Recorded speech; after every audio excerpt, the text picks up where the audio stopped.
Listo, doctor. Muy buenas tardes. Hoy es 6 de octubre de 2022. Estamos reunidos nuevamente en el aula virtual del curso Literatura Hispanoamericana del siglo XIX. Y con los que participan en este curso, hoy leeremos en realidad, ¿no? Vamos a ver esa experiencia, leeremos un texto importante que ya había sido anunciado al tratar del romanticismo y de la figura de Esteban Echeverría, y a ver, comentamos también ciertos párrafos de La cautiva. Ahora vamos a tratar de un texto de una importancia mayor que La cautiva, un texto que pertenece a esta etapa del romanticismo hispanoamericano que hemos comenzado a estudiar y lo hemos hecho con el romanticismo argentino, porque es el más trascendente, el más contundente de los movimientos hispanoamericanos del romanticismo, ¿no? Entonces, por eso hemos comenzado, porque una gran cantidad de autores, y entre ellos está justamente el fundador, diríamos, de la literatura americana y por tanto también pues en el periodo del romanticismo se le considera como el fundador, el difusor, ¿no? Ya hemos hablado de él, de su vida, hemos dado información acerca de este autor, de Esteban Echeverría, y ahora vamos a leer un texto de él, porque en la clase anterior, recuerden ustedes, hicimos breves lecturas del texto La cautiva, que es un texto importante que hoy día, por coincidencia, en la clase de narrativa del 20, coincidió con que La cautiva, que es el nombre del poema adelante, el señor Alvarado, acá como siempre, Alvarado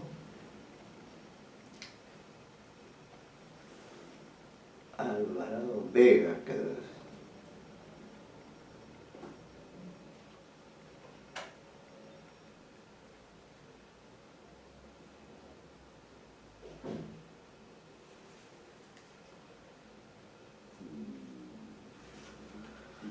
pues ya estamos listos aquí. Le ruego, bueno, está solamente el alumno, vamos a esperar un poco, pero decíamos que la importancia del autor del cual leeremos hoy un texto capital, que tiene una historia especial que se la hemos contado en parte, pues con ello se inicia el romanticismo y de hecho el examen parcial será acerca de ese texto que leeremos hoy día. Y por eso considero que ustedes, quizá algunos lo han leído, otros no, en cualquiera de las dos situaciones es importante que releamos ese texto, ¿no? Y para eso, entonces,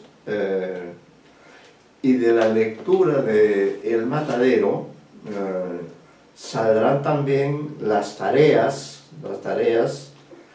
que iré señalando yo a los alumnos que vengan, que participen, para que también en este curso tengan una nota por tarea, como ya ocurrió en el curso anterior, donde los alumnos han hecho un análisis de diferentes cuentos de Borges, y ahora, aprovechando la relativa amplitud de este texto, El Matadero. Adelante es Pitman. Adelante, Pitman.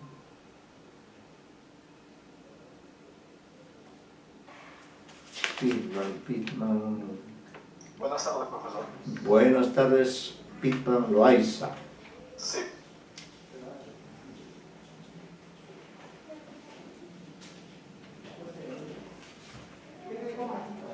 Lo que quiero decirles, que va a ser el material que vamos a trabajar esta clase, se les ha enviado una versión del cuento El Matadero.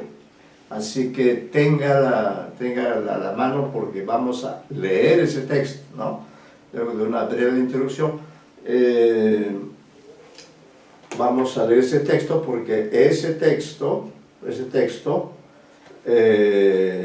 va a ser el tema principal del examen parcial.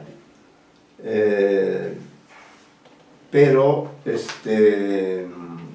como también debe haber una tarea, entonces de la lectura que haga yo, pues creo que así todo ustedes van a seguir la lectura con su respectivo texto, me van a confirmar en unos momentos.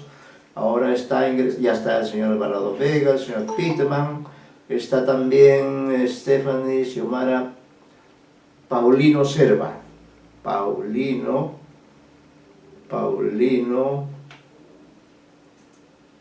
Serva,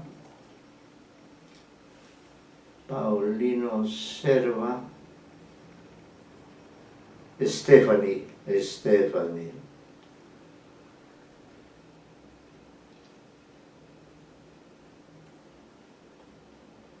Tenemos 4, vamos a esperar unos minutos y como les digo, tengan a la vista para leer el texto del Matadero. Después de una breve introducción, ¿no? Me voy a encargar yo de leer porque eso tendría que haber asignado previamente, ¿no? Lo voy a leer yo porque diríamos es un español, está escrito ciertamente en idioma español, pero en su versión argentina. Este texto que vamos a leer hoy día, que es El Matadero, debió haber sido escrito entre 1837 y 1840, entre esos años, estando Echeverría en el exilio, él escribió ese texto. Ahora, lo interesante es que el texto él no llegó a publicarlo, y especulando con esta situación, ¿por qué no lo publicó?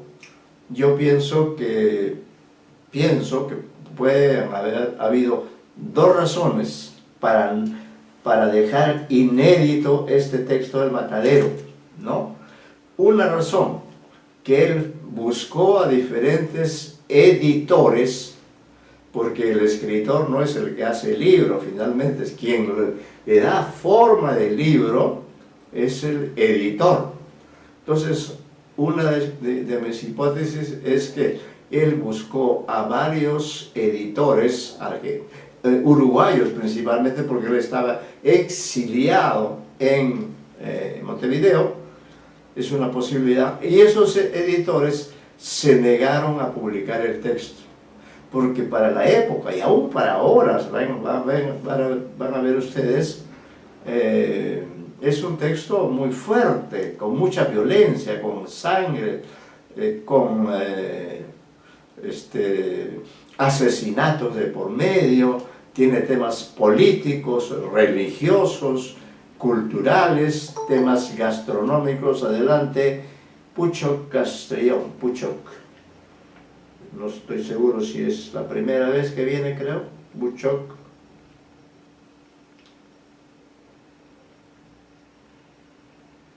Adelante, Enrique Estefano, ¿será? Sí, Puchoc Enrique Esteban.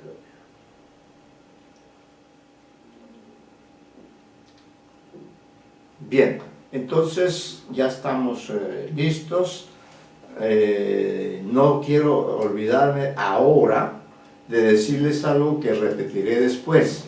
Por favor, en la clase del martes ustedes no han registrado su asistencia.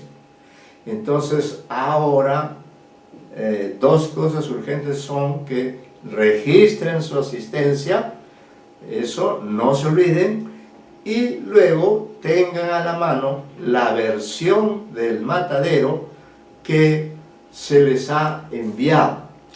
Y a partir de la lectura del matadero, que además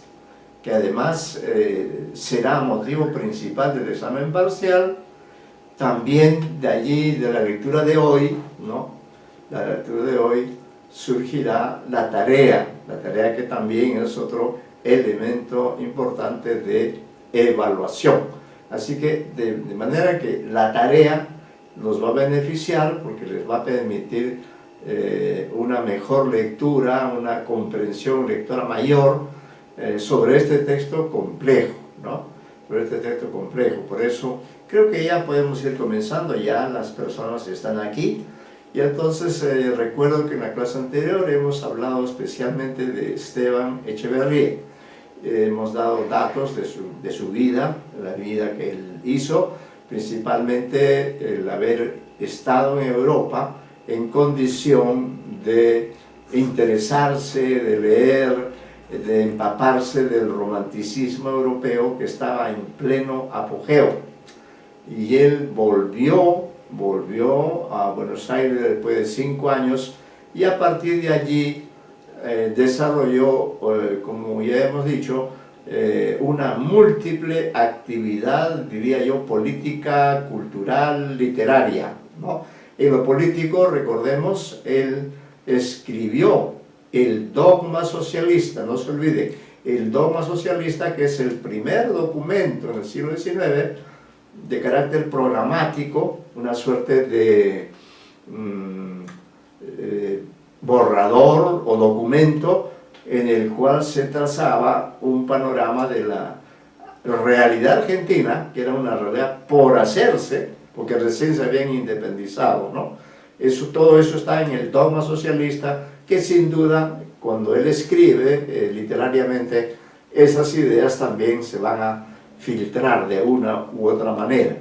Luego, además del Dogma Socialista, publicó un poema en verso, ¿no? Un poema entre descriptivo, narrativo, que se llama La Cautiva. Lo interesante de La Cautiva es que en ese poema Echeverría, o con ese poema, Echeverría funda la literatura argentina, ¿no? Y para ello, el motivo principal que desarrolla, o los motivos principales que desarrolla La Cautiva, es, en primer lugar, el desierto, es decir, la naturaleza, la extensión territorial que abarca Argentina, que es un extensísimo territorio en esos tiempos despoblado, ¿no? Entonces llama la atención, describe ese desierto en pequeños detalles que leímos en unos breves fragmentos del poema. Eso por un lado, él describe literariamente, entonces ya Argentina tiene una representación literaria. Luego, lo otro es que en este texto introduce ya una historia que tiene como protagonistas a una pareja que representa la ciudad sin duda, a una pareja de pozos. Ella se llama María y él se llama Brian, probablemente por su ascendencia europea. Y estos dos personajes románticos son secuestrados por los indios salvajes que viven en la pampa, en ese territorio despoblado, ¿no? Entonces allí también ya está surgiendo la oposición entre la civilización y la barbarie. La civilización son los que viven en la ciudad y la barbarie son estos indios salvajes que de cuando en cuando secuestran a personas de los poblados a los cuales se dirigen a caballo, ¿no?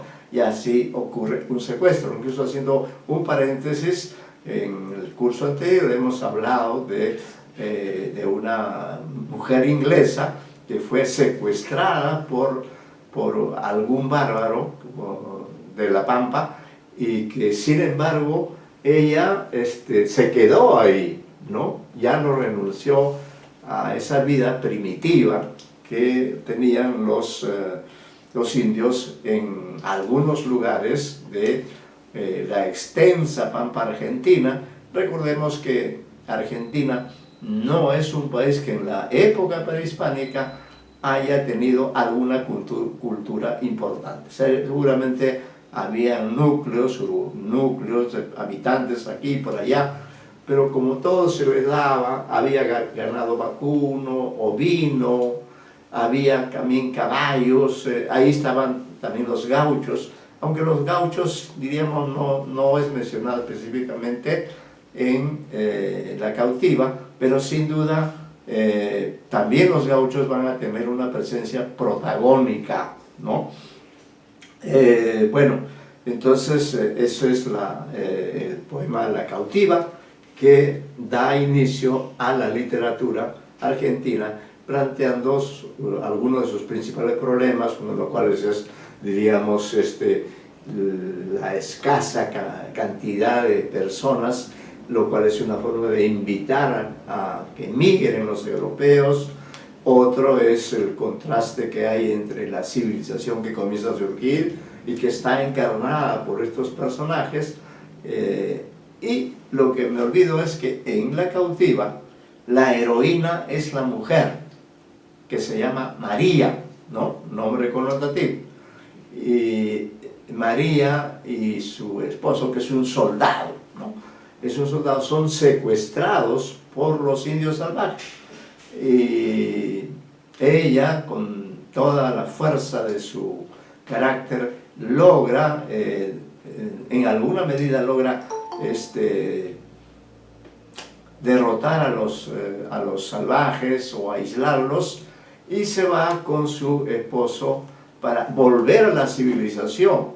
Lamentablemente ese recorrido es muy violento, en algún instante se encuentran con un tigre, hay una serie de dificultades. Finalmente esta pareja de Brian y María muere, ¿no? Muere, incluso tenían un bebito que también muere. Esa es la historia de La cautiva, con todos estos elementos que Esteban Echeverría puso en este poema La cautiva, ¿no?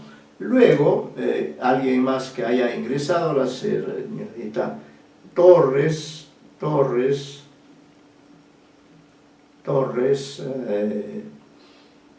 Chacón,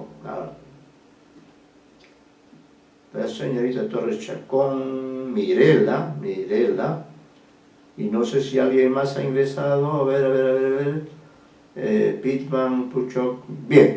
Entonces, atentos, pensando ya en el examen parcial y en la tarea. En esta oportunidad, como estamos en los inicios del romanticismo, vamos a leer, lo voy a hacer yo, ¿no? Para que evitemos estar haciendo coordinaciones que luego no van a funcionar bien. Yo voy a leer en alta voz y tratando de darle una entonación adecuada a este texto, ¿no? Que se llama El Matadero, que tiene una cierta extensión que espero podamos cubrir en esta clase, porque de ella, de la lectura de este texto, que es muy violento, muy fuerte.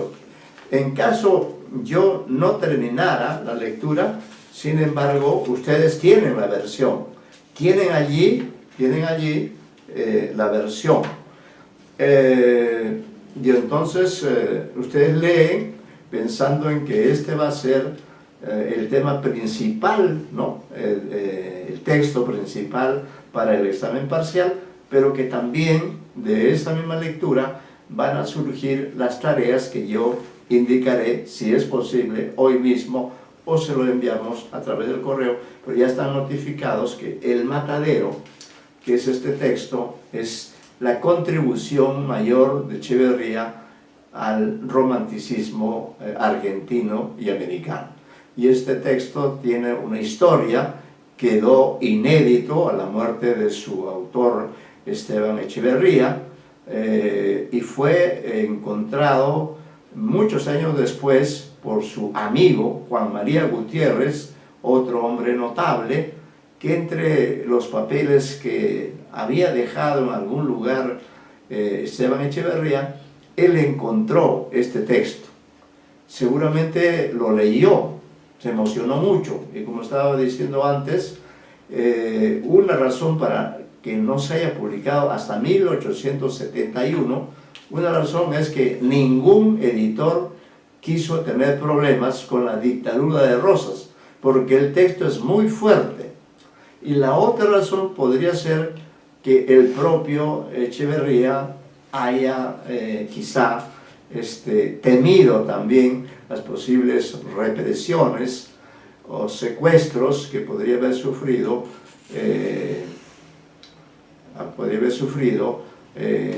de parte de la dictadura de Rosas. Entonces, esta obra, esta historia, quiero que capten el modo de narrar que tiene, se le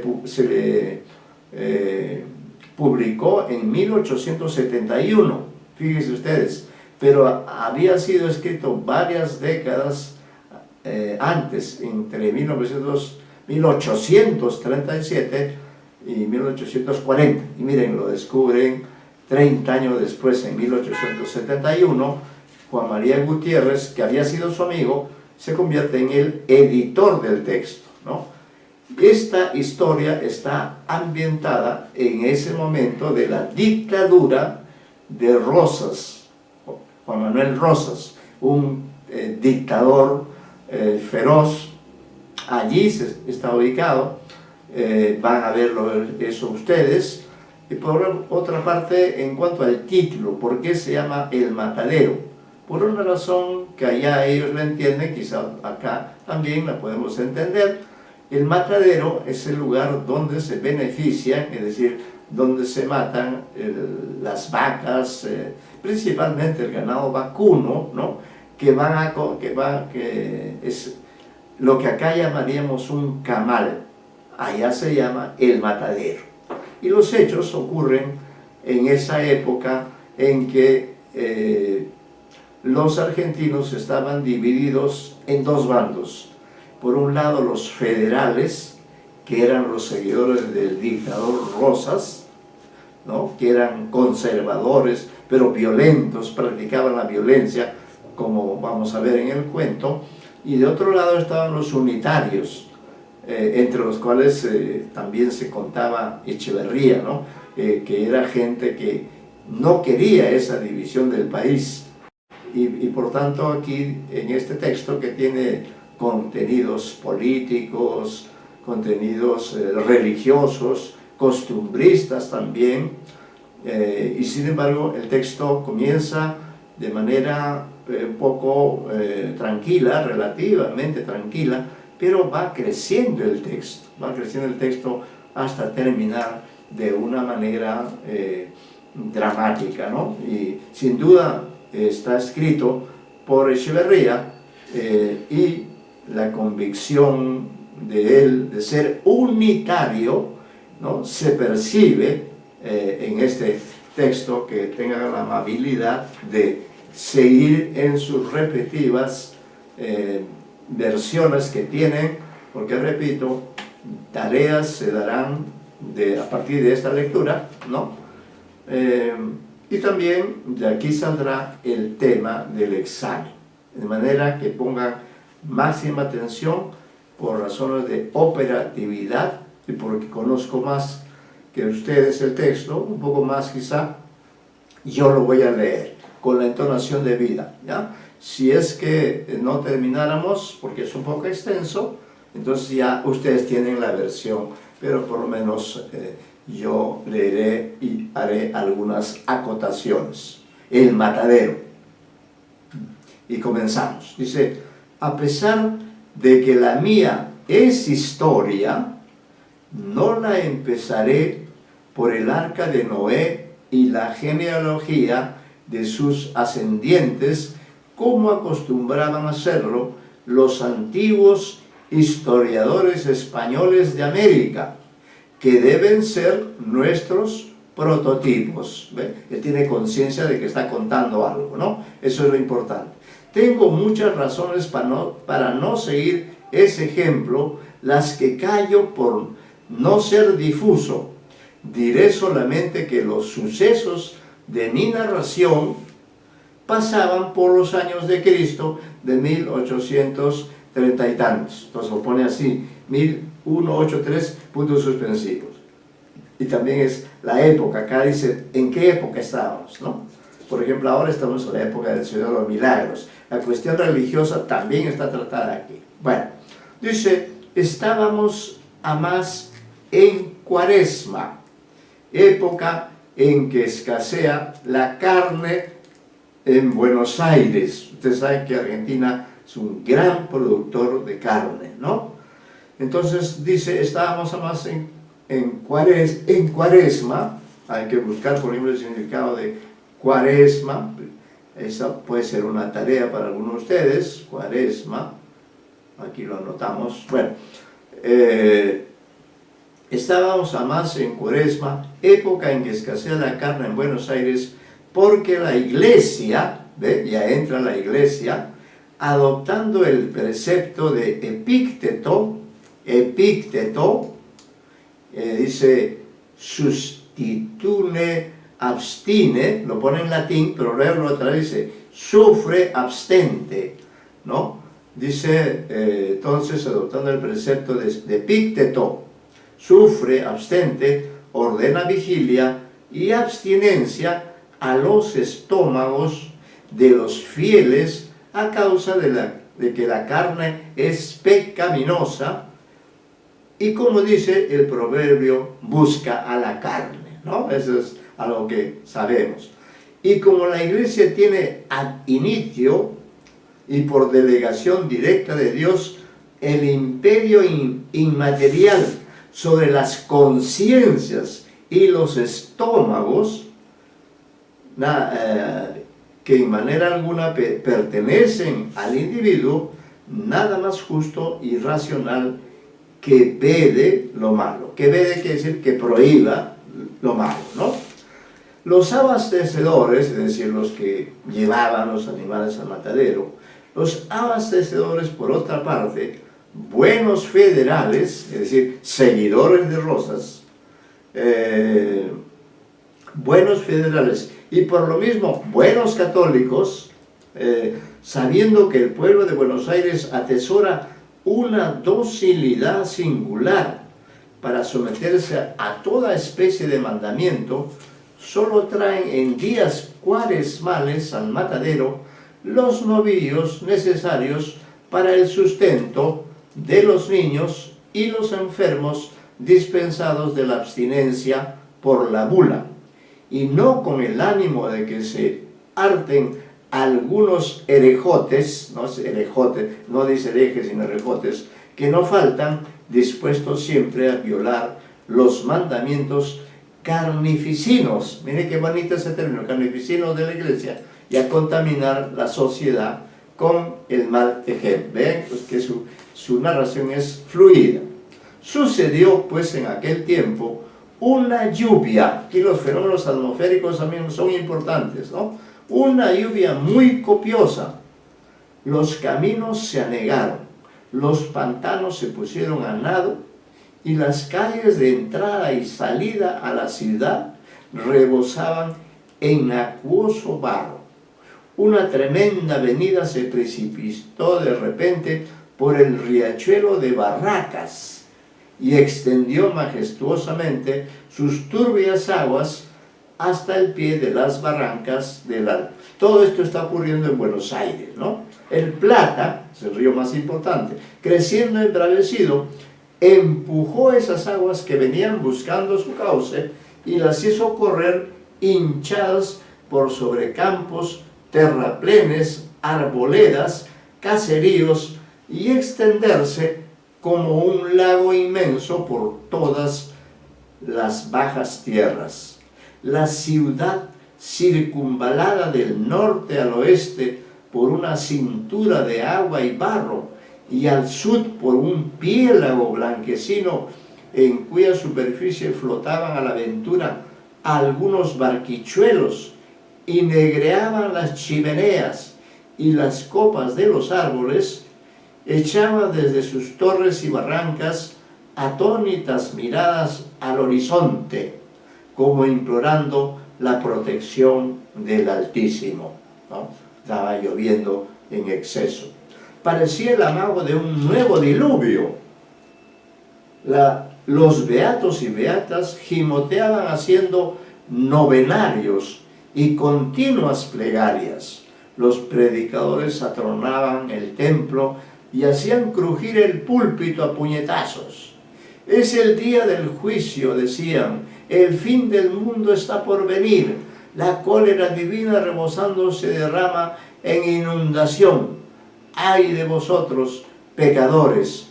¡Ay de vosotros, unitarios impíos, que os mofáis de la iglesia de los santos y no escucháis con veneración la palabra de los ungidos del Señor! ¡Ay de vosotros, si no imploráis misericordia al pie de los altares! Llegará la hora tremenda del vano crujir de dientes y de las frenéticas imprecaciones. Vuestra impiedad, vuestras herejías, vuestras blasfemias, vuestros crímenes horrendos han traído sobre nuestra tierra las plagas del Señor. La justicia del Dios de la Federación os declarará malditos, ¿no? Este discurso está dentro del texto, está dirigido sobre todo para los unitarios, ¿no? Que son los enemigos de los federales. Las pobres mujeres salían sin aliento, anonadadas del templo, echando, como era natural, la culpa de aquella calamidad a los unitarios.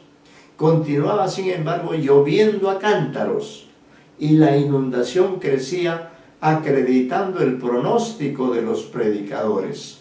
Las campanas comenzaron a tocar rogativas por orden del muy católico restaurador. Restaurador se le llama al tirano Rosas. Va a ver que se repite este término. Por orden del muy católico restaurador, quien parece no las tenía todas consigo. Los libertinos, los incrédulos, es decir, los unitarios, empezaron a amedrentarse al ver tanta cara compungida, oír tanta batahola de imprecaciones. Se hablaba ya, como de cosa resuelta, de una procesión en que debía ir toda la población descalza y a cráneo descubierto, acompañando al Altísimo, llevado bajo el palio por el obispo, hasta la barraca de Balcarce, donde millares de voces, conjurando al demonio unitario de la inundación, debían implorar la misericordia divina. Es decir, atribuyen a los unitarios el que se haya producido esta inundación. Feliz, o mejor, desgraciadamente, pues la cosa habría sido de verse, no tuvo efecto la ceremonia, porque bajando el Plata, el río, ¿no?, la inundación se fue poco a poco escurriendo en su inmenso lecho, sin necesidad de conjuro ni plegarias. Lo que hace principalmente a mi historia es que por causa de la inundación estuvo 15 días el matadero de la convalecencia sin ver una sola cabeza vacuna, y que en 1 o 2 todos los bueyes de quinteros y aguateros se consumieron en el abasto de la ciudad. Es decir, como no hubo carne, no podía venir el animal de pie, entonces los bueyes son ya los veteranos, ¿no? Los bueyes de quinteros y aguateros se consumieron en el abasto de la ciudad. Los pobres niños y enfermos se alimentaban con huevos y gallinas, y los gringos y herejotes bramaban por el bistec y el asado. Ustedes saben que Argentina es muy dada a la parrilla, etc.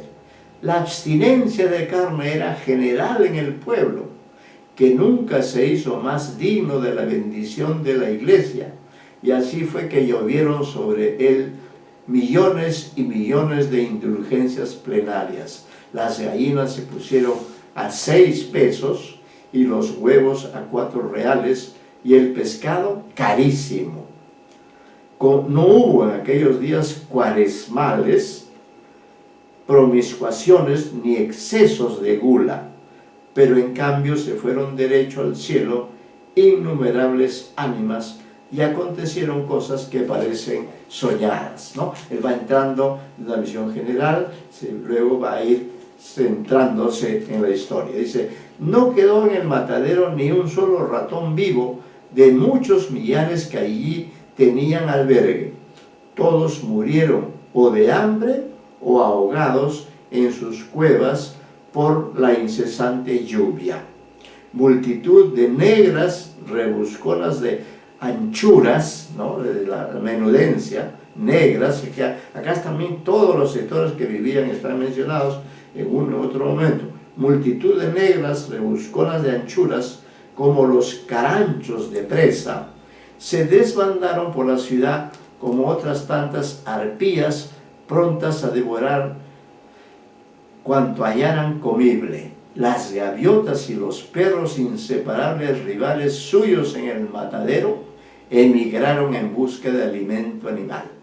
Porción de viejos achacosos cayeron en consunción por falta de nutritivo caldo, pero lo más notable que sucedió fue el fallecimiento casi repentino de unos cuantos gringos herejes que cometieron el desacato de darse un hartazgo de chorizos de Extremadura, jamón y bacalao, y se fueron al otro mundo a pagar el pecado cometido por tan abominable promiscuación. Algunos médicos opinaron que si la carencia de carne continuaba, medio pueblo caería en síncope por estar los estómagos acostumbrados a su corroborante jugo. Miren esa palabra, corroborante jugo.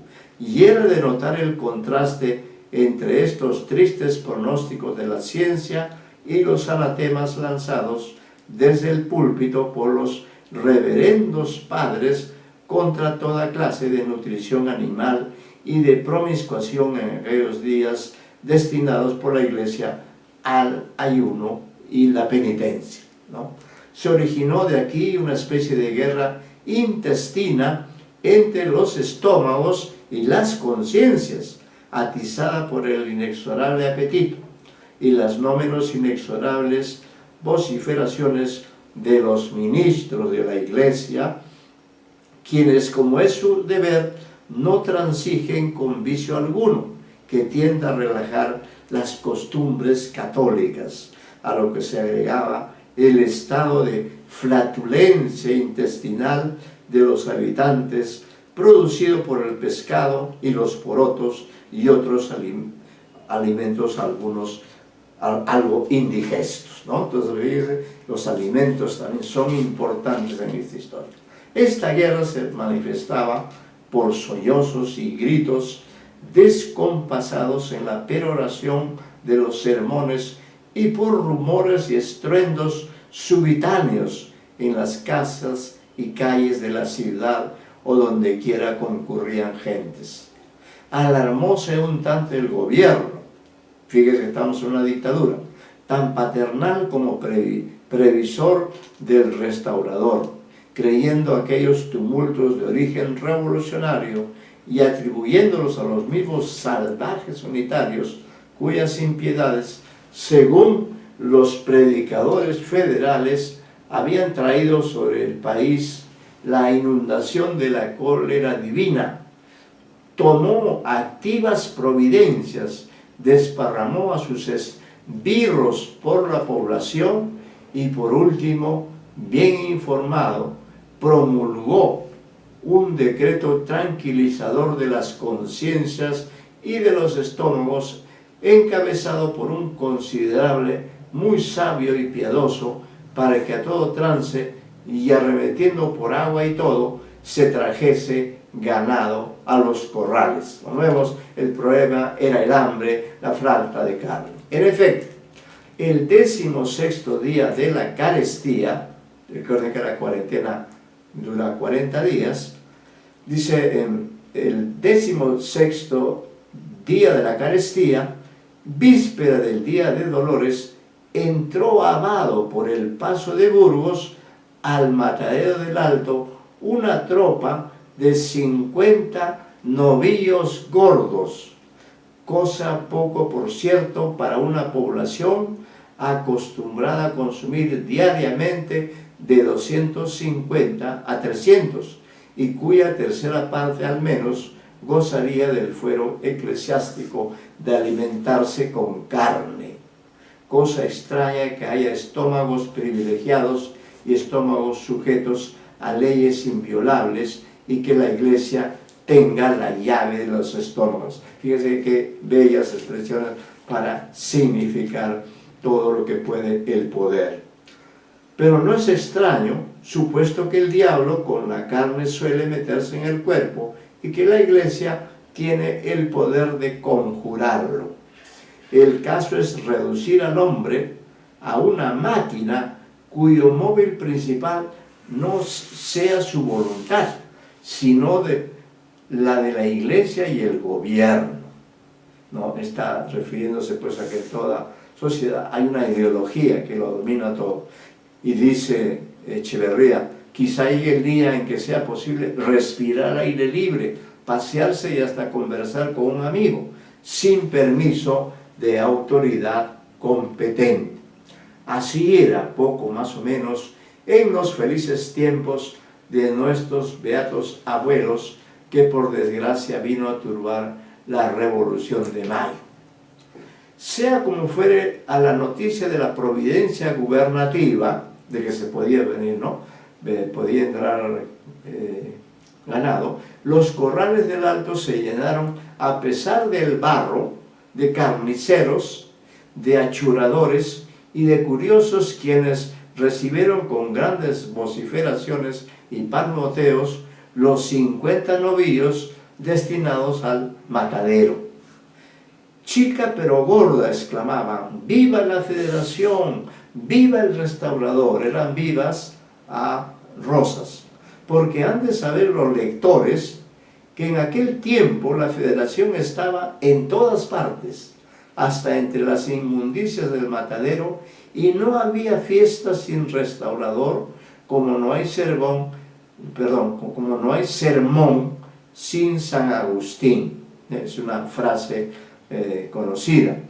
Cuentan que al oír tan desahorados gritos, las últimas ratas que agonizaban de hambre en sus cuevas se reanimaron, se reanimaron y echaron a correr desatentadas, conociendo que volvían a aquellos lugares la acostumbrada alegría y la algazara precursora de abundancia. El primer novillo que se mató fue todo entero de regalo al restaurador, es decir, a Rosas, hombre muy amigo del asado. Una comisión de carniceros marchó a ofrecérselo en nombre de los federales del matadero, manifestándole in voce su agradecimiento por la acertada providencia del gobierno, su adhesión ilimitada al restaurador y su odio entrañable a los salvajes unitarios, enemigos de Dios y de los hombres, ¿no? Esos unitarios eran como en unas épocas los comunistas, ¿no? los revolucionarios. El restaurador contestó a la arenga, reforzando sobre el mismo tema, y concluyó la ceremonia con los correspondientes vivas y vociferaciones de los espectadores y actores. Es de creer que el restaurador tuviese permiso especial de su ilustrísima para no abstenerse de carne, porque siendo tan buen observador de las leyes, tan buen católico y tan acérrimo protector de la religión, no hubiera dado mal ejemplo aceptando semejante regalo en día santo, ¿no? Es algo muy irónico. Siguió la matanza y en un cuarto de hora 49 novillos se hallaban tendidos en la plaza del matadero, desollados unos, los otros por desollar. El espectáculo que ofrecía entonces era animado y pintoresco, aunque reunía todo lo horriblemente feo, inmundo y deforme de una pequeña clase proletaria peculiar del Río de la Plata. Pero para que el lector pueda percibirlo a un golpe de ojo, preciso es hacer un croquis de la localidad. Es muy descriptivo en esta primera parte, luego cambia. Dice, el matadero de la Convalecencia o del Alto, que es el lugar donde van a ocurrir los hechos principales, sito en las quintas al sur de la ciudad, es una gran playa en forma rectangular, colocada al extremo de dos calles, una de las cuales allí se termina y la otra se prolonga hasta el este. Esta playa con declive al sur está cortada por un zanjón labrado por la corriente de las aguas pluviales, en cuyos bordes laterales se muestran innumerables cuevas de ratones, y cuyo cauce recoge en tiempo de lluvia toda la sangranza seca o reciente del matadero. En la conjunción del ángulo recto hacia el oeste está lo que llaman la casilla. No se olviden, la casilla tiene importancia en el relato. Edificio bajo de 3 piezas de media agua con corredor al frente que da a la calle y palenque para atar caballos, a cuya espalda se notan varios corrales de palo a pique de ñandubay, con sus fornidas puertas para encerrar el ganado. Estos corrales son en tiempo de invierno un verdadero lodazal, en el cual los animales apeñuscados se hunden hasta el encuentro y quedan como pegados y casi sin movimiento. En la casilla se hace la recaudación del impuesto de corrales, se cobran las multas por violación de reglamentos y se sienta el juez del matadero, otro personaje que destacará más adelante, personaje importante, caudillo de los carniceros y que ejerce la suma del poder en aquella pequeña república por delegación del restaurador. Fácil es calcular qué clase de hombre se requiere para el desempeño de semejante cargo. La casilla, por otra parte, es un edificio tan ruin y pequeño que nadie lo notaría en los corrales a no estar asociado su nombre al del terrible juez y no resaltar sobre su blanca cintura los siguientes letreros rojos: viva la Federación, viva el restaurador y la heroica doña Encarnación Ezcurra. Mueran los salvajes unitarios. Esta señora Encarnación es la esposa, creo que ya fallecida, de Rosas, del dictador. Letrero muy significativo, símbolo de la fe política y religiosa de la gente del matadero. Pero algunos lectores no sabrán que tal heroína es la difunta esposa del restaurador, patrona muy querida de los carniceros, quienes ya muerta la veneraban por sus virtudes cristianas y su federal heroísmo en la revolución contra Balcarce. Es el caso que en un aniversario de aquella memorable hazaña de la mazorca, los carniceros festejaron con un espléndido banquete en la casilla de la heroína, banquete al que concurrió con su hija y otras señoras federales, y que allí, en presencia de un gran concurso, ofreció a los señores carniceros en un solemne brindis su federal patrocinio, por cuyo motivo ellos la proclamaron entusiasmados patrona del matadero, estampando su nombre en las paredes de la casilla, donde estará hasta que lo borre la mano del tiempo.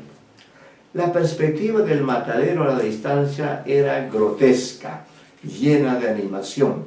49 reses estaban tendidas sobre sus cueros y cerca de 200 personas hollaban aquel suelo de lodo regado con la sangre de sus arterias. En torno de cada res resaltaba un grupo de figuras humanas de tez y raza distinta.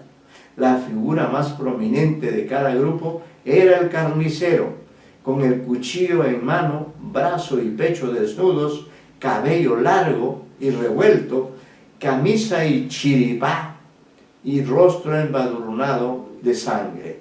A sus espaldas se rebuían caracoleando y siguiendo los movimientos una comparsa de muchachos, de negras y mulatas achuradoras, cuya fealdad trasuntaba las arpías de la fábula, y entremezclados con ellas, algunos enormes mastines olfateaban, gruñían o se daban de tarascones por la presa. 40 y tantas carretas toldadas con negruzco y pelado cuero se escalonaban irregularmente a lo largo de la playa, y algunos jinetes con el poncho calado y el lazo prendido al tiento cruzaban por entre ellas al tranco, reclinados sobre el pescuezo de los caballos, echaban ojo indolente sobre uno de aquellos animados grupos, al paso que más arriba en el aire un enjambre de gaviotas blanqueazules que habían vuelto de la emigración al olor de la carne, revoloteaban cubriendo con su disonante graznido todos los ruidos y voces del matadero y proyectando una sombra clara sobre aquel campo de horrible carnicería. Esto se notaba al principio de la matanza.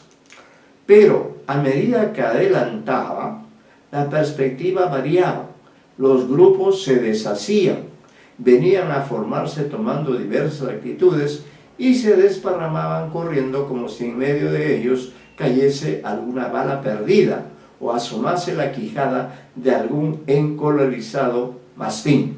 Esto era que el carnicero en un grupo descuartizaba a golpe de hacha, colgaba en otros los cuartos en los ganchos a su carreta, despellejaba en este, sacaba el cebo en aquel, de entre la chusma que ojeaba y aguardaba la presa de achura, salía de cuando en cuando una mugrienta mano a dar un tarazón con el cuchillo al cebo o a los cuartos de la res, lo que originaba gritos y explosión de cólera del carnicero y el continuo hervidero de los grupos, dichos y gritería descompasada de los muchachos. ¡Ahí se mete el cebo en las tetas, la tipa!, gritaba uno. ¿Ve? El lenguaje de la calle también está presente. Aquel lo escondió en el alzapón, replicaba la negra. ¡Che, negra bruja, salí de aquí antes que te pegue un tajo!, exclamaba el carnicero. ¿Qué le hago, ño Juan? No sea malo, yo no quiero sino las panzas y las tripas. Son para esa bruja, a la M. A la bruja, repitieron los muchachos. Se lleva la riñonada y el tongorí. Y cayeron sobre su cabeza sendos cuajos de sangre y tremendas pelotas de barro. Hacia otra parte, entre tanto, dos africanas llevaban arrastrando las entrañas de un animal. Allá una mulata se alejaba con un ovillo de tripas y resbalando de repente sobre un charco de sangre, caía a plomo, cubriendo con su cuerpo la codiciada presa. Acullá se veían acurrucadas en hilera 400 negras, destejiendo sobre las faldas el ovillo y arrancando uno a uno los cebitos con S, ¿no? Los cebos que el avaro cuchillo del carnicero había dejado en la tripa como rezagados, al paso que otras vaciaban las panzas y vejigas y las henchían de aire de sus pulmones para depositar en ellas, luego de secas, la hachura. Varios muchachos gambeteando a pie y a caballo se daban de vejigazos o se tiraban bolas de carne, desparramando con ellas y su algazara la nube de gaviotas que, columpiándose en el aire, celebraban chillando la matanza. Oíanse a menudo, a pesar del veto del restaurador y de la sanidad del día, palabras inmundas y obscenas, vociferaciones preñadas de todo el cinismo bestial que caracteriza la chusma de nuestros mataderos, con las cuales no quiero regalar a los lectores. De repente caía un bofe sangriento sobre la cabeza de alguno, que de allí pasaba a la de otro, hasta que algún deforme mastín lo hacía buena presa, y una cuadrilla de otros, por si estrujo o no estrujo, armaba una tremenda de gruñidos y mordiscones. Alguna tía vieja furiosa, en persecución de un muchacho que le había embadurnado el rostro con sangre, y acudiendo a sus gritos y puteadas, los compañeros del rapaz la rodeaban y asusaban como los perros al toro, y llovían sobre ella zoquetes de carne, bolas de estiércol, con groseras carcajadas y gritos frecuentes, hasta que el juez mandaba restablecer el orden y despejar el campo. Por un lado, dos muchachos se adiestraban en el manejo del cuchillo, tirándose horrendos tajos y reveses. Por otro, 4 ya adolescentes ventilaban a cuchilladas el derecho a una tripa gorda y un mondongo que habían robado a un carnicero, y no de ellos distante porción de perros, flacos ya de la forzosa abstinencia, empleaban el mismo medio para saber quién se llevaría un hígado envuelto en barro. Simulacro en pequeño era este del modo bárbaro con que se ventilan en nuestros países las cuestiones y los derechos individuales y sociales. En fin, la escena que se representaba en el matadero era para vista, no para escrita. Un animal había quedado en los corrales, de corta y ancha cerviz, de mirar fiero, sobre cuyos órganos genitales no estaban conformes los pareceres, porque tenía apariencia de toro y de novillo, de toro y novillo. Llególe la hora. 2 enlazadores a caballo penetraron en el corral, en cuyo contorno hervía la chusma a pie, a caballo y horqueteada sobre sus nudosos palos. Formaban en la puerta el más grotesco y sobresaliente grupo varios pialadores y enlazadores de a pie, con el brazo desnudo y armado del certero lazo, la cabeza cubierta con un pañuelo punzó y chaleco y chiripá colorado, teniendo a sus espaldas varios jinetes y espectadores de ojo escrutador y anhelante.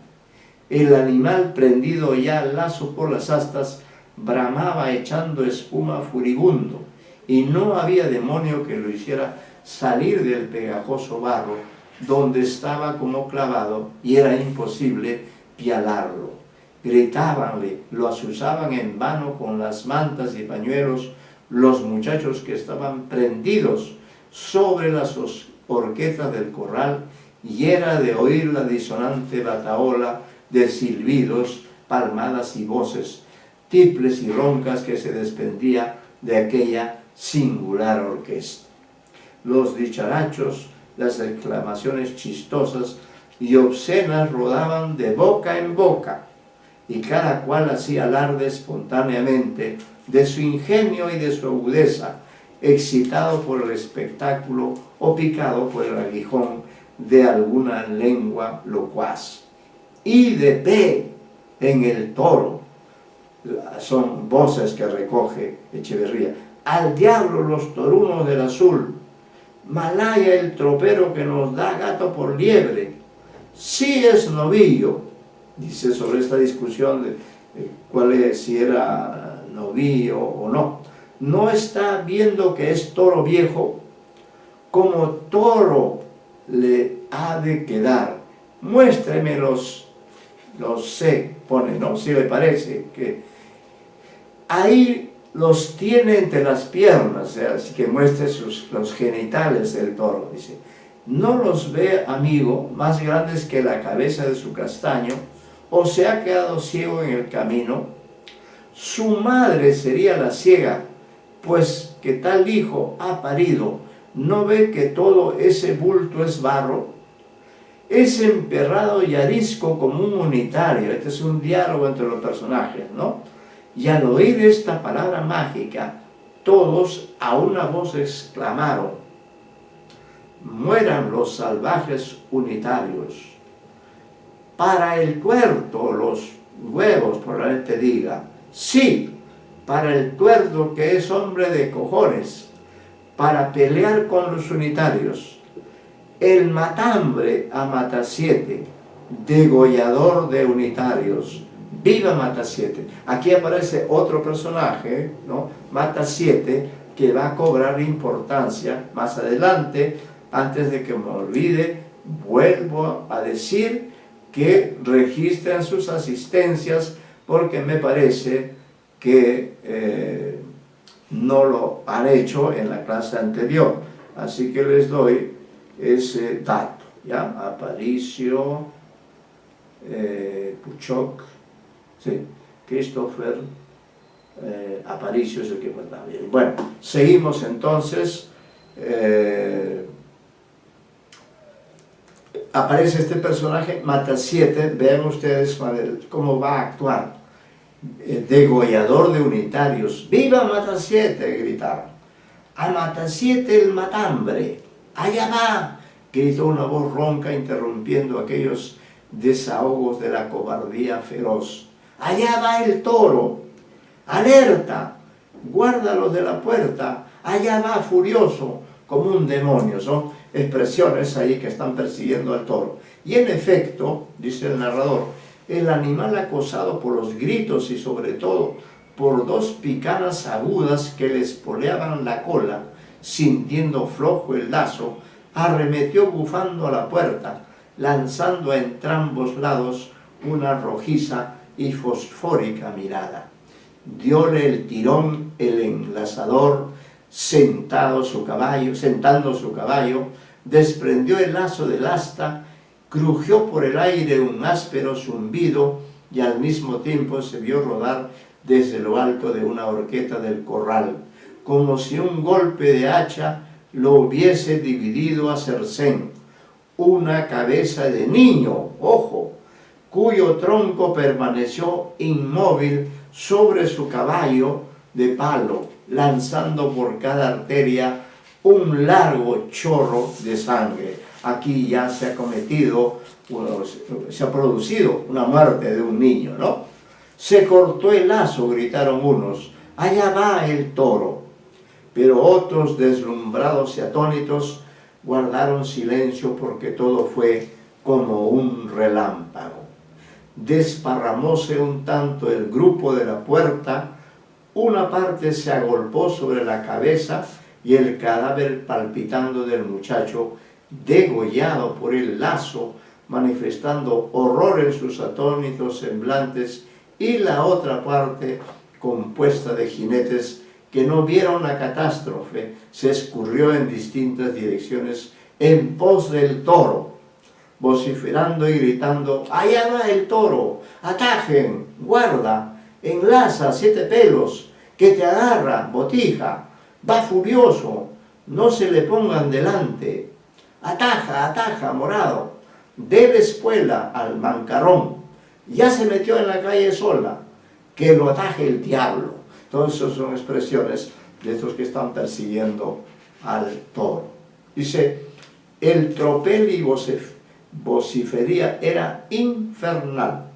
Unas cuantas negras achuradoras, como diríamos las anticucheras, ¿no?, sentadas en hilera al borde del zanjón, oyendo el tumulto, se acogieron y agazaparon entre las panzas y tripas que se desenredaban y devanaban con la paciencia de Penélope, lo que sin duda la salvó, porque el animal lanzó al mirarlas un bufido aterrador, dio un brinco sesgado y siguió adelante perseguido por los jinetes. Cuentan que una de ellas se fue de cámaras, ¿no? A ver, otra rezó 10 salves en 2 minutos, y 2 prometieron a San Benito no volver jamás a aquellos malditos corrales y abandonar el oficio de achuradoras. No se sabe si cumplieron la promesa. El toro, entre tanto, tomó hacia la ciudad por una larga y angosta calle que parte de la punta más aguda del rectángulo anteriormente descrito, calle encerrada por una zanja y un cerco de tunas, que llaman sola por no tener más de 2 casas laterales, y en cuyo aposado centro había un profundo pantano que tomaba de zanja a zanja. Cierto inglés, vean, hemos dicho hay negros, ingleses, etc., dice: cierto inglés, de vuelta de su saladero, vadeaba este pantano a la sazón, paso a paso, en un caballo algo arisco, y sin duda iba tan absorto en sus cálculos que no oyó el tropel de jinetes ni la gritería, sino cuando el toro arremetía al pantano. Azoróse de repente su caballo, dando un brinco al sesgo, y echó a correr, dejando al pobre hombre hundido media vara en el fango. ¿Ve? Los animales también son importantes en este relato, ¿no? Este accidente, sin embargo, no detuvo ni frenó la carrera de los perseguidores del toro. Antes, al contrario, soltando carcajadas sarcásticas, comillas: «Se amoló el gringo, levántate, gringo», cierra comillas, exclamaron, cruzando el pantano y amasando con barro bajo las patas de sus caballos su miserable cuerpo.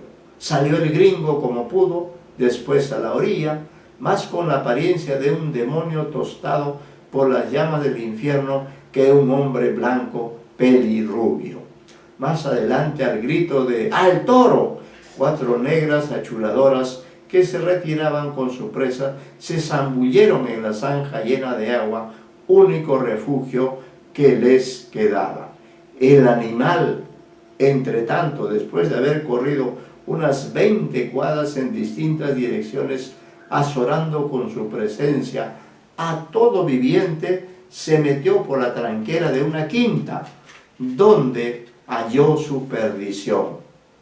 Aunque cansado, manifestaba brío y colérico ceño, pero rodeábalo una zanja profunda y un tupido cerco de pitas, y no había escape. Juntáronse luego sus perseguidores, que se hallaban desbandados, y resolvieron llevarlo en un señuelo de bueyes para que expiase su atentado en el lugar mismo donde lo había cometido, ¿no? Se supone que para hacerlo avanzar lo junta con otros animales, con otros toros, y de esa manera regresa a donde había cometido, esta muerte del niño.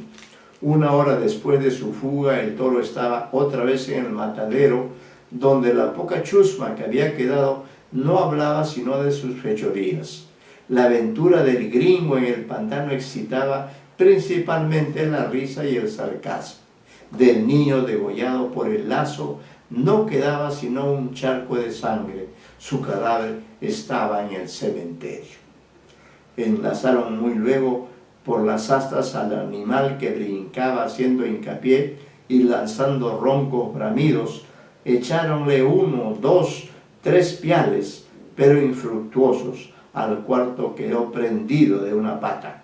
Su brío y su furia redoblaron. Su lengua, estirándose convulsiva, arrojaba espuma, su nariz humo, sus ojos miradas encendidas. «¡Desjarreten ese animal!», exclamó una voz imperiosa. Matasiete se tiró al punto del caballo, cortóle el garrón de una cuchillada y gambeteando en torno de él con su enorme daga en mano, se la hundió al cabo hasta el puño en la garganta, mostrándola enseguida humeante y roja a los espectadores.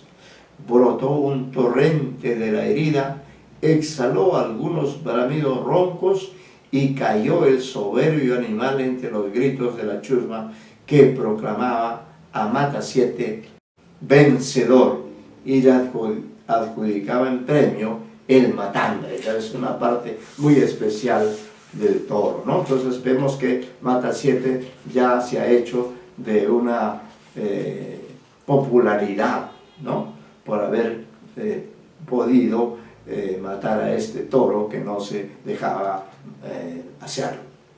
Faltaba que resolver la duda sobre los órganos genitales del muerto, clasificado provisoriamente de toro por su indimable fiereza, pero estaban todos tan fatigados de la larga tarea que lo echaron por lo pronto en olvido. Mas de repente una voz ruda exclamó: «Aquí están los huevos», sacando de la barriga del animal y mostrando a los espectadores 2 enormes testículos, signo inequívoco de su dignidad de toro. La risa y la charla fue grande. Todos los incidentes desgraciados pudieron fácilmente explicarse. Un toro en el matadero era cosa muy rara y aún vedada. Es decir, no llevaban toros sino novillos, ¿no? Aquel, según las reglas de buena policía, debía arrojarse a los perros, pero había tanta escasez de carne y tantos hambrientos en la población que el señor juez tuvo a bien hacer ojo lerdo, ¿no? En 2 por 3 estuvo desollado, descuartizado y colgado en la carreta el maldito toro. Matasiete colocó el matambre bajo el pellón de su recado y se preparaba a partir. La matanza estaba concluida a las 12 y la poca chusma que había presenciado hasta el fin se retiraba en grupos de a pie y a caballo o tirando a la cincha algunas carretas cargadas de carne. Mas de repente la ronca voz de un carnicero gritó: «¡Allí viene un unitario!». Y al oír tan significativa palabra, toda aquella chusma se detuvo como herida de una impresión subitánea. ¿No le ven la patilla en forma de U? No trae divisa en el fraque, ni luto en el sombrero. ¡Perro unitario! Es un cajetilla. Monta en silla como los gringos. La mazorca con él. La mazorca eran los que juzgaban, ¿no?, los matadores. La tijera, es preciso sobarlo. Trae pistolas por pintar. Por pintar acá significa por presumir, ¿no? Dice, trae pistolas por presumir. Todos estos cajetillas unitarios son pintores como el diablo. ¿A que no te le animas, Matasiete? ¿A que no? ¿A que sí? Matasiete era hombre de pocas palabras y de mucha acción, tratándose de violencia, de agilidad, de destreza en el hacha, el cuchillo o el caballo. No hablaba y obraba. Lo habían picado. Prendió la espuela a su caballo y se lanzó a brida suelta al encuentro del unitario. Era este un joven de 25 años, de gallarda y bien apuesta persona, que mientras salían en borbotones de aquellas desaforadas bocas las anteriores exclamaciones, trotaba hacia Barracas, muy ajeno de temer peligro alguno. Notando empero las significativas miradas de aquel grupo de dogos de matadero, echa maquinalmente las diestras sobre las pistoleras de su silla inglesa, la diestra cuando una pechada al sesgo del caballo de Matasiete lo arroja de los lomos del suyo, tendiéndola a la distancia boca arriba y sin movimiento alguno, ¿no? Tiró abajo al unitario. ¡Viva Matasiete!, exclamó toda aquella chusma, cayendo en tropel sobre la víctima, como los caranchos rapaces sobre la osamenta de un buey devorado por el tigre. Atolondrado todavía el joven, fue lanzando una mirada de fuego sobre aquellos hombres feroces, hacia su caballo que permanecía inmóvil, no muy distante, a buscar en sus pistolas el desagravio y la venganza. Matasiete, dando un salto, le salió al encuentro y con fornido brazo, haciéndolo de la corbata, lo tendió en el suelo, tirando al mismo tiempo la daga de la cintura y llevándola a su garganta. Una tremenda carcajada y un nuevo viva estontorio volvió a vitorearlo. ¡Qué nobleza de alma! ¡Qué bravura en los federales! Siempre en pandillas cayendo como buitres sobre la víctima inerte, ¿no? Esa es la ironía del narrador. Degüéllalo, Matasiete, quiso sacar las pistolas, degüéllalo como al toro. Pícaro unitario, es preciso tuzarlo. Tiene buen pescuezo para el violín. Mejor es la resbalosa. La resbalosa equivale a degollar, o sea, estaban discutiendo cómo iban a acabar con este unitario, ¿no? Y este sugiere, dice, mejor la resbalosa, que significa degollar. Probaremos, dijo Matasiete, y empezó sonriendo a pasar el filo de su daga por la garganta del caído, mientras con la rodilla izquierda le comprimía el pecho y con la siniestra mano le sujetaba por los cabellos. No, no lo degüellen, exclamó de lejos la voz impotente del juez del matadero que se acercaba a caballo. A la casilla con él, a la casilla. Preparen la mazorca y las tijeras. Mueran los salvajes unitarios. ¡Viva el restaurador de las leyes! ¡Viva Matasiete! ¡Mueran! ¡Vivan! Repitieron en coro los espectadores y atándolo codo con codo entre moquetes y tirones, entre vociferaciones e injurias, arrastraron al infeliz joven al banco del tormento como los sayones al Cristo. La sala de la casilla tenía en su centro una grande y fornida mesa de la cual no salían los vasos de bebida y los naipes, sino para dar lugar a las ejecuciones y torturas de los sayones federales del matadero. Notábase además en un rincón otra mesa chica, con recado de escribir y un cuaderno de apuntes y porción de sillas entre las que resaltaba un sillón de brazos destinado para el juez. Un hombre, soldado en apariencia, sentado en una de ellas, cantaba al son de la guitarra La Resbalosa, tonada de inmensa popularidad entre los federales, cuando la chusma, llegando en tropel al corredor de la casilla, lanzó a empellones al joven unitario hacia el centro de la sala. «A ti te toca la resbalosa», gritó uno. «Encomienda tu alma al diablo», todos se están dirigiendo al unitario. «Está furioso como un toro montarás. Ya le amansaré el palo. Es preciso sobarlo. Por ahora verga y tijera. Si no, la vela. Mejor será la mazorca». «Silencio y sentarse», exclamó el juez dejándose caer sobre un sillón. Todos obedecieron mientras el joven de pie, encarando al juez, exclamó con voz preñada de indignación: «¡Infames sayones! ¿Qué intentan hacer de mí?». «Calma», dijo sonriendo el juez, «no hay que encolerizarse, ya lo verás».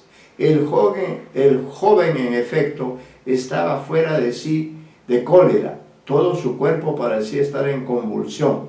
Su pálido y amoratado rostro, su voz, su labio trémulo mostraban el movimiento convulsivo de su corazón, la agitación de sus nervios. Sus ojos de fuego parecían salirse de las órbitas, su negro y lacio cabello se levantaba erizado, su cuello desnudo y la pechera de su camisa dejaba entrever el latido violento de sus arterias y la respiración anhelante de sus pulmones.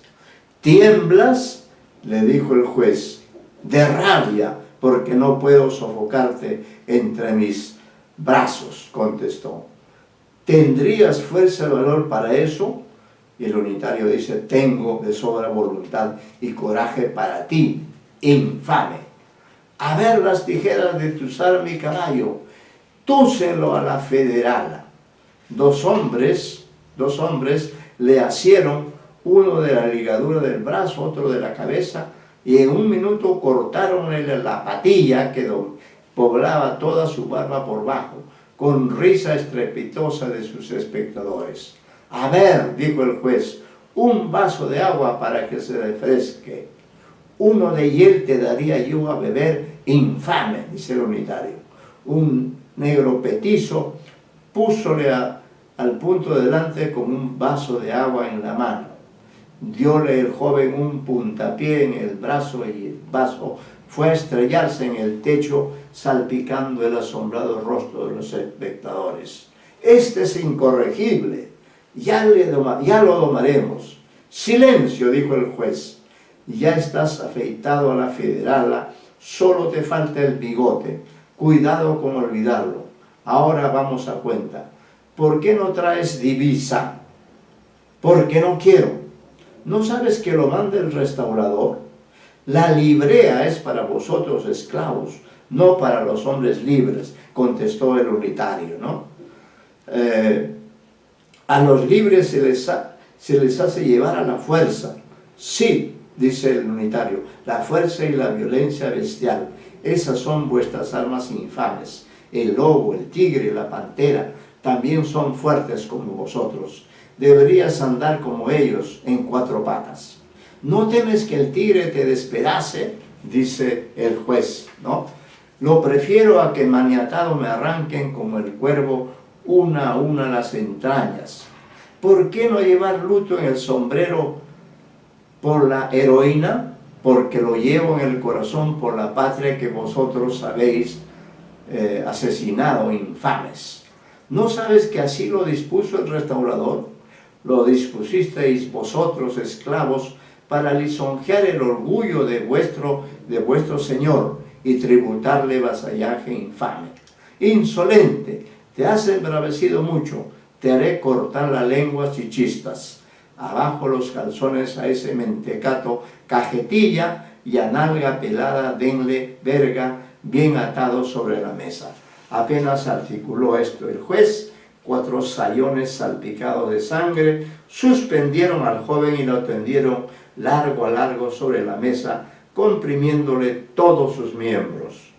«Primero degollarme que desnudarme, infame canalla», dijo el unitario.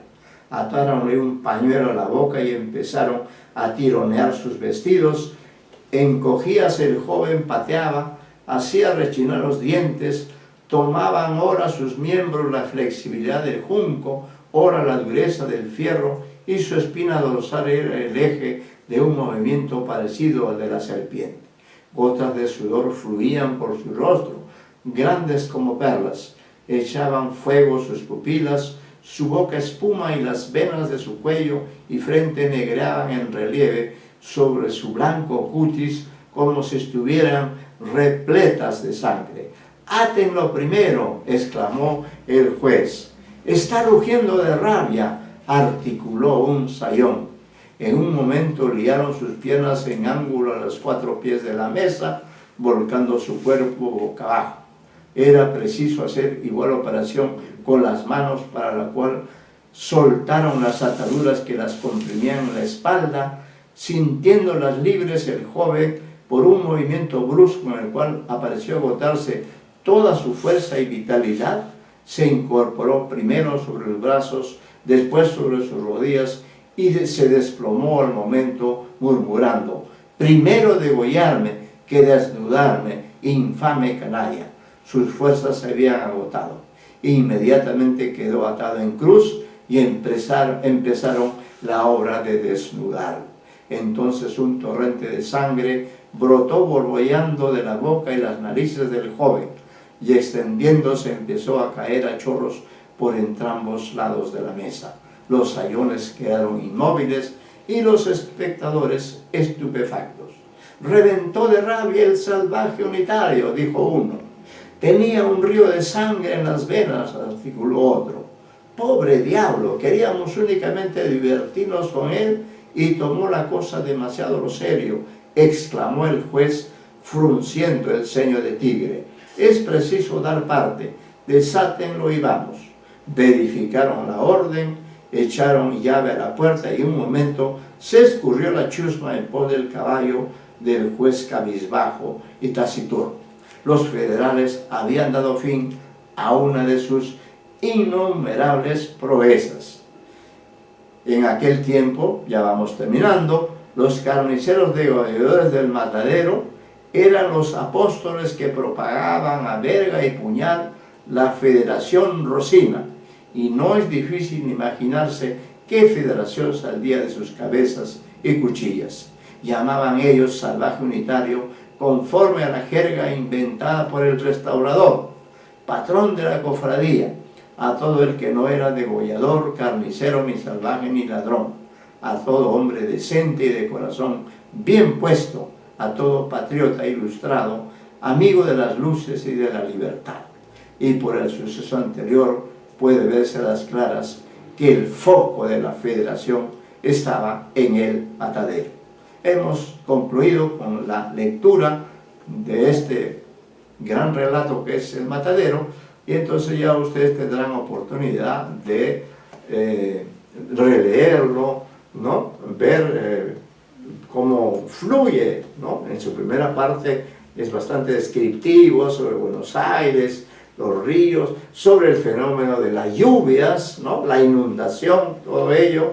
Pero luego hay muertes, muere un niño, muere también un toro a manos de Matasiete, y finalmente, al aparecer por allí un unitario, Matasiete, como un reto, y con la anuencia del juez del matadero, mata a este joven unitario. Como ven, es un texto bastante fuerte, y probablemente por esa razón es que Echeverría no lo dejó inédito, ¿no? O quizá nadie quiso publicarlo. Lo cierto es que este texto se conoció recién en 1871 y los sucesos habían ocurrido hacia 1837, 38, por ahí. Bien, terminamos la clase. Y ya en la próxima continuamos con el siguiente tema, y en esa oportunidad les asignaremos tareas precisas, ¿no?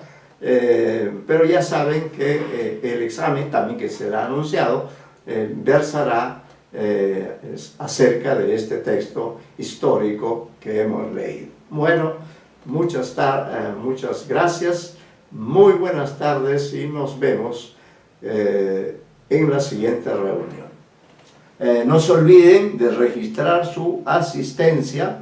Hoy día han asistido Alvarado, Pitman, Paulino Serva, Pucho Enrique, Torre Chacón Mirena y Aparicio, ¿no? Entonces, son 6 alumnos los que han asistido a Aparicio. ¿Cuál es el segundo apellido de Aparicio? Figueroa. Gracias, ¿ya? No se olviden entonces de registrar su asistencia y ya tienen ustedes ahí en el aula virtual, tienen el matadero, entonces vayan dándole una lectura, ¿no? Porque de hecho el examen va a versar aspectos sobre todo de análisis, de técnicas, ¿no? De estructuras, y la tarea más bien tendrá que ver con, sobre todo con las costumbres, los personajes, ¿no? Con todos esos detalles, y eso de hecho nos va a beneficiar también. Muy buenas tardes, ahora sí, nos despedimos agradecidos por nuestra asistencia. Hasta la próxima. Buenas tardes. Buenas tardes, gracias a ustedes. Buenas tardes, profesor. Buenas tardes, jóvenes.